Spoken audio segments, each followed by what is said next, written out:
first got into football mainly because at school, all my friends were boys. I was such a tomboy and all my friends were boys. I didn't come from a big sport family, so it was mainly for due to just being friends with boys and then being into football, and it's kind of how I got started. And there weren't many girls teams about, so I just kind of played with the lads at school and outside of school. And then I think originally I joined a boys team until my local area then introduced a girls team. I think we're about 7-year-old, I think, so yeah. Like I said, to be fair, at the beginning there were hardly any opportunities for girls whatsoever. To be honest, it was literally only last night at training that me and another player were talking to each other, because we'd seen girls that play for the Rotherham ETC in a game against Sheffield United, I think, and they were only young girls, think under 10s, and I were talking and saying how we were just saying how much it's progressed and how good they are at such a young age, which obviously shows the progression in football, in girls football especially, that there's a lot more competition and stuff out there because there's a lot more girls that want to play football. I'd say just don't listen to kind of the people that tell you that you can't do something. Obviously being a girl that likes sport, it was something that, like I said, I had to join a boys team, so it was kind of one of them things where when I did play for boys team, it was she can't play football, you know, or go a bit more difficult on her, or she's not going to be good enough, or so yeah, I'd probably say really that things do change as well. I mean, I did have a good few years out of football due to injury, but even that side of things, I'd say is a lot different because we didn't have things like physios and what have you, so that's why I had to take quite a big amount of time out of football. So yeah, I'd just say obviously don't listen to the people that doubt you, and obviously just carry on playing, doing what you love. At the end of the day, if you enjoy something, why not carry on with it? To say that I am from Rotherham, it's lovely, and obviously even progression at Rotherham, going from kind of Millmore to here, I've kind of been through all that as well. So I mean, it's such a lovely stadium, and yeah, I actually got quite emotional when we walked out. I didn't want to look.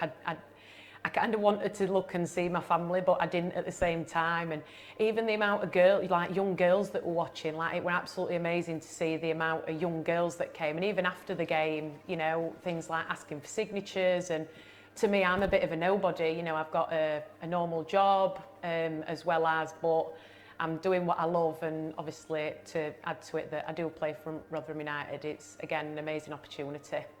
I think, like I said, from when I started, how different it were. Like I said, it were a boys team, so there were never really any progression really in girls team. I think the only way that you would is going over to America on a scholarship kind of thing, and then going into professional football that way, or that's as far as I were aware. But I kind of got emotional, one obviously for the reason that were kind of the opportunity that I'd got, and obviously I never thought it'd ever be like this. And also, again, seeing all the people that were there and wanted to just watch and, yeah, just obviously get involved in women's football, and the amount of people that were there, I think everyone were really quite shocked as to just how many people were there to support us. And yeah, that's why I got emotional, because just how far it had come, definitely. All right, so yeah, I started Rotherham United Women, originally as Kilner Shooting Stars, as a five-a-side team, just because me and another girl at school, aged 12, wanted to play football. And it was difficult then because girls weren't allowed to play football, difficult for schools to allow girls to play football. So yeah, so we started out as a five-a-side side, and way back when, in 1969, girls and women weren't recognised as being able to play football. So there was always barriers. But yeah, I grew up in Romarsh, and on the street was only boys, so it would either play football with lads or sit in house and, I don't know, watch television, I suppose, really. But yeah. I mean, I think women the Euros coming to UK and in particular to Rotherham boosted everybody's belief that we could play at that level and that grassroots could play and develop to play at a higher level. But I never dreamt that we'd be where we are because it were always girls can't play football. It's been a long time coming and I'm getting emotional now about it, but yes, it was a big achievement for our team. I think we've got to keep on with that momentum though. You know, we've opened up our games to schools and junior size to come, and they absolutely, so we've had under 10s, under 12s, right the way up to under 16s coming to our games and coming out, walking out with the players. And the girls are so inspired by what can be achieved now. I mean, just for instance, today I've been to watch a few other players that play at academy at WAF, and that's where you know, people are being recognised and scouts are there to pick up players to play at higher levels, and we've never stood in people's way. If they're able to move up, then we've encouraged it, and we've had girls that's gone to America and play on sponsorship. So yeah, I mean that's brilliant for them, isn't it? I'd say to them, if you can see yourself in an England shirt, then go for it. There's no barriers now to prevent people from that big progressing on to actually represent their country. And it must be a dream for all of them. And when I see the youngsters that come to watch us, you can see it in the face. They are brimming with excitement. Do you know what? My dream would be for us to fill this, because Arsenal can do it, Man City can do it, why can't Rotherham do it? And next year, you know, we really want to push for promotion and you know, with the same bunch of girls that we've got now, because we've got some cracking players and they're going to mature year on year. I think to start with, no one knew really how much it were going to, you know, grow. It started off, like you say, with around, I think it's about 12 football fans, and the aim was essentially just to get a message out there that women can go to football games. You know, they can go and support, whether it's a grassroots team, you know, a non-league team, or even a professional team. And it just kind of grew from there, really. It's 3 years on now, nearly in May it'll be, since the campaign started, and it's just grown significantly. I think there's 75 professional clubs now partnered at professional level with Her Game Too.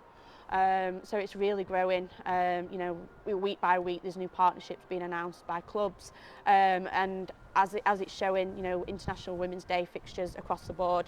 One here being at Rotherham at the weekend against Huddersfield, and that message, you know, it's just growing and growing. It just started off coming to watch, and it felt like home. And as the seasons progressed, I decided I want to get a season ticket with my other half, who sits there normally, and I've just loved it ever since. I feel like it's a really family club. It welcomes everybody, you know, whether you're small or old. It don't matter what age, you can come and enjoy it. Yeah, so my earliest memory coming here, actually, it was at the New York, was probably the League Two season, I believe it was, when, you know, Frecklinton scored and it just went crazy. Like, that was just my earliest memory, and then from there I've been to Wembley 3 times and we've won 3 times, so it's been a bit of a roller coaster really, but yeah, it's been really good. Well, I think, like, you know, when you're at grounds and stuff, whether it's a home or away, you do experience things as a female fan, not just at match days, but away from that, whether it's playing football or just liking it. You know, you get remarks such as, you know, the offside rule, for example, and people laugh at it and think it's funny, but really it's not. It's like, I know as much as that you probably do, and just because I'm a female doesn't mean that I can't, you know stuff about a game that you don't, or, you know, vice versa, really. So, you know, it made me want to make a change. It made me want to feel like female fans, you know, can come to football, not just football, any sporting event, and feel like they're welcomed. They can also feel like they've, you know, have a say, and that opinion's not going to get judged or belittled by other people's comments, really. So my earliest memory is an away game at Accrington Stanley. Again, just the atmosphere. Even at an away game, there was like a massive atmosphere, and it was just something I wanted to continue to be part of. Yeah, so my kind of story is a bit different. So when I was younger, my great granddad was a season ticket holder at Sunderland, and I always wanted to go, and I was never allowed because I was a girl. It wasn't a girl's place to be on a Saturday afternoon. And then you kind of grow up, have kids and whatever else. And then when my kids left home, I was kind of like, right, what do I want to do for me?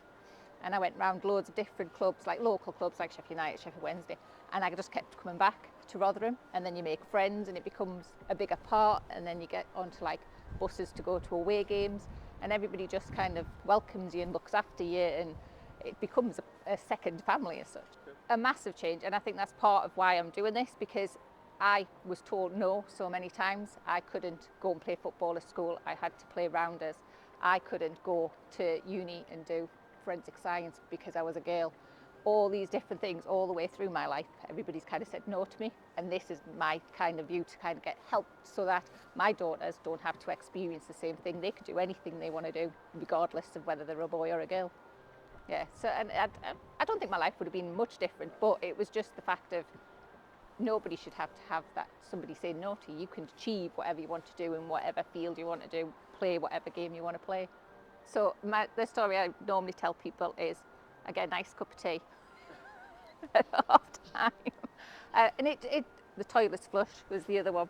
But yeah, and again it just goes back to everybody's friendly. I've never been here and had like you were saying about comments about the offside rule, you don't know what you're talking about. Never experienced that here.